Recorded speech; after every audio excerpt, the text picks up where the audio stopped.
Hi everyone, welcome to the Ultimate Gardening channel. My name is Emmanuel Arce, well known to be the Ultimate Gardener. I'm a 15-year-old gardener that tries to inspire younger generations to get their hands in the dirt and grow vegetables as well as flowers. So in today's garden, we'll be switching some things up because as you guys know, if you've been with me for about a year or so ago, you might know that I used to be strictly flowers. And then a few months ago, I used to be strictly vegetables. Well, now I want to experiment with both combined. So today we'll be going ahead and plant some perennial shrubs in my garden today near that fence right there. So there's where my lemon tree is, and I want to plant some gorgeous flowers beneath it that I got from the Dewar nurseries as well as from I bought myself. So hopefully you guys like this video. Hopefully you guys get inspired to do the same in your own gardens, and hopefully you guys like this video. So we're going to be discussing about every plant I'm going to use and a few care tips behind them and how I'm going to plant and completely design this area. So let's go ahead and move to the location now. So to main gardeners, here I have the mini landscape I'm going to be designing today. So the main focus I had here is upright structures as well as pollinator attractive like crazy. So as you notice here, I have some stash of daisies right here. This is an upright element that's providing in this garden. It's also a pollinator attractive perennial full sun loving plant. I planted two of these. I'm going to be planting two of these near the lemon tree. So when the lemon's in bloom, pollinators will be attracted to it and pollinate the lemons. We also have this like light lavender-ish spring purple Ostrameria. Super pretty, another upright element as well as pollinator attractive and great for cut flowers. We also have some daylilies here. These I got from the Dewar nurseries. Look at that beautiful bloom. Also pollinator attractive, and it does provide some sort of upright element with the blooms, but this will be mostly as a widespread, more than a height wise. Then we have some dianthus of three different colors. We have white, a corally pink, and a light yellow. This is also a smaller structural form that I would like to get wide as well as pollinator attractive. So I focused the upright elements towards the back and the smaller elements towards the front. So we could go ahead and have a fiesta here, but the colors are soothing and calming, but it's a powerful punch with the pollinators and super spring to me. So now I'm gonna plant these in. I'm gonna zoom in the camera, so I'm gonna show you guys how to plant each and every single plant we have here.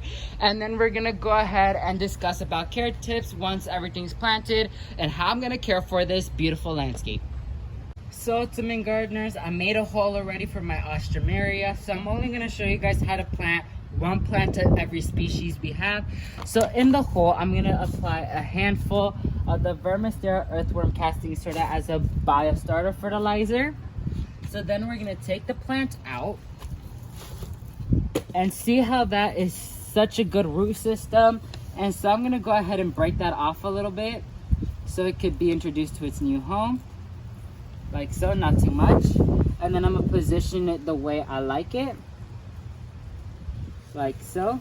And then we're gonna top dress it with the soil. Like so.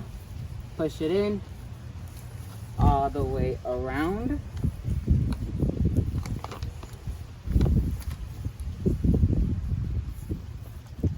Like so. Make sure to pack that soil in tight around that root ball so no air bubbles could be in there. Make sure it's planted in well. And you are done with the Ostrameria.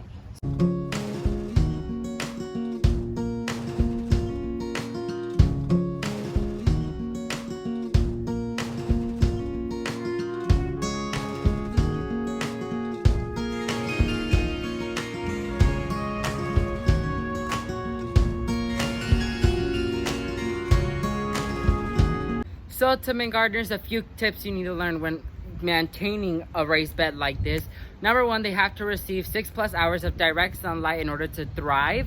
Number two, you have to water them at least one time every 3 to 4 days. When it's the driest times of the season, water one time every 2 days or every day if possible. And once it's the most humid and most rainy parts of the season, then you can set that off by one time every 3 to 4 days.